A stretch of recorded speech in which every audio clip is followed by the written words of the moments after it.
লখিমপুৰৰ গৰৈমাৰীৰ টেঙাখাটত প্ৰশিক্ষিত গোপালকসকলৰ মাজত হাহাকাৰ। মন্ত্ৰী অতুল বৰাৰ কথাও অসাৰ। গোপালন কৰিবলৈ কৈ গো বিক্ৰী বন্ধ কৰাত ক্ষোভ গোপালকৰ।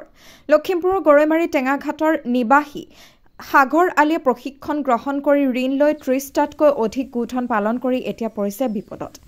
গো বিক্ৰীৰ গ্ৰাহক নোপোৱাত তীব্ৰ আৰ্থিক সংকটত পৰিছে গোপালক। গো পালন কৰি পৰিয়াল পোহপাল দিয়াৰ লগতে সন্তানৰ পঢ়া শুনাৰ লৈকে গৰু বিক্ৰীৰ জৰিয়তে ভৰণ পোষণ কৰি দৰিদ্ৰ গোপালকে গৰু বিক্ৰী নোযোৱাত ক্ষোভত ফাটি পৰিছে।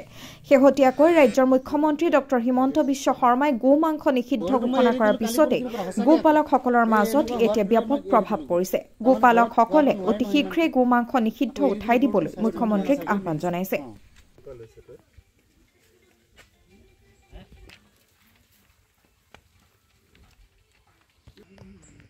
তেনেকুৱাই হৈ আছে বৰ্তমান। যোনজন গৰু গৃহস্থক মই ফোন কৰিছোঁ চবেই তেনেকৈ কৈছে। কিছুমানে মাথাত হাত দি একদম বহি গৈছে, উপায় নাই। এতিয়া মই আজি গৰু খুলি দিছোঁ, আধা গৰু খুলি দিছোঁ, উপায় নাই। আধা গৰু খুলিছোঁ, সৰু সুৰা গৰুবিলাক খুলি দিছোঁ। এতিয়া ডাঙৰ গৰু খুলি দিলেওতো এতিয়া মনটো বেয়া লাগে। ইমান ডাঙৰ গৰু বনাই পিনি যদি খুলি দিওঁ নিজৰে বেয়া লাগি যায় ন। পিছত এইকেইটা বান্ধি পিনি বাকীটো মই খুলি দিছোঁ। এতিয়া মই গৰু বেচিছিলোঁ, সেই গৰুটো লোৱা নাই। ৩ লাখ টকাত বিক্ৰী কৰিছিলোঁ। ৩ লাখ টকাত বিক্ৰী কৰি পিনি মোৰ দানা দোকানত আপোনাৰ ১,৬০,০০০ টকা বাকী হৈ আছে। সেইটো মাৰিম। এইফালে আপোনাৰ হালোৱা 2টা ৰখাইছিলোঁ মই, 2টা বুঢ়া মানুহ ৰখাইছিলোঁ। বুঢ়া মানুহ 2টাৰ আপোনাৰ 10,000কৈ দৰমহা, 3 মাহ গেপছ, দৰমহা দিয়া নাই। এইকেইটা গুচি গ'ল, আজি 3 দিন আগত গুচি গ'ল, দৰমহা দিব পৰা নাই।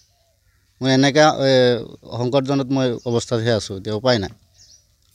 আমাৰ ইয়াততো আগতে ঘাঁহ নকৰে, যিয়ে নহওক আপোনাৰ ভটীয়া অঞ্চলবিলাকত কৰে। আমিতো উজনিৰ মানুহ, উজনিততো এনেকুৱা ছিষ্টেম নাই। আমি যে কোনোবা ঘাঁহ উৎপাদন কৰি পিনি গৰু পুহিছে নাই।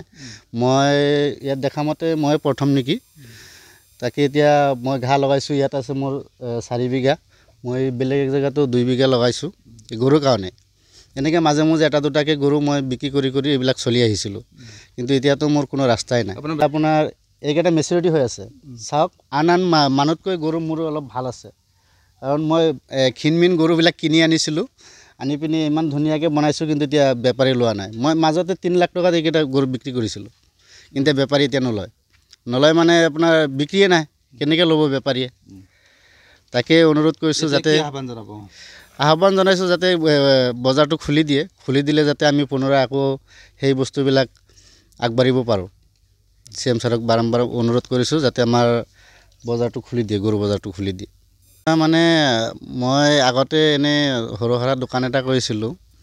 মাজতে মই আপোনাৰ অতুল বৰা ছাৰ আহিছিলেতো। অতুল বৰা ছাৰে আহি পিনি মিটিং এটা দিলে। তাতে ক'লে যে আমাৰ KVK ট্ৰেইনিং এখন চলি আছে, তাতে আপোনালোকে যদি গৰু পুহিব পাৰে, গৰু পুহিব পাৰিব। হয়তো খেতি কৰিম বুলি ক'লে খেতি কৰিব পাৰিব, তাত শিকাব। তাৰপিছত মই সেইমতে KVKত মই ট্ৰেইনিং এটা ল'লোঁ, 1 মাহৰ ট্ৰেইনিং এটা ল'লোঁ। আপোনাৰ ট্ৰেইনিং কৰি পিনি চাৰ্টিফিকেটখনো পালোঁ।